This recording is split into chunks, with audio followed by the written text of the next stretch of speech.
Yes, Terry could be. I don't know about corn. I just heard them. Receiving signal was a test of the weather radio station's public warning system.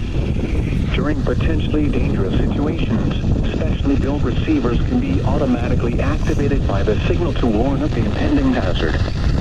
Tests of the signal and receiver's performance are normally conducted by the National Weather Service every Wednesday between 11 a.m. and 12 noon. If there is a threat of or existing severe weather in the area on Wednesday, the test will be postponed until the next available good weather day. Problems with reception of this broadcast, normally more noticeable at greater distances from the transmitter, can occur even though you are using a quality receiver.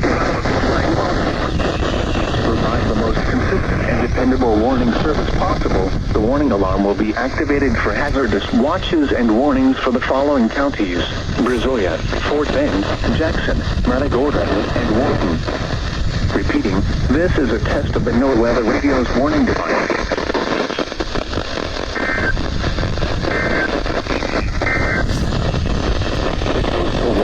Awesome, but you have to see over 100.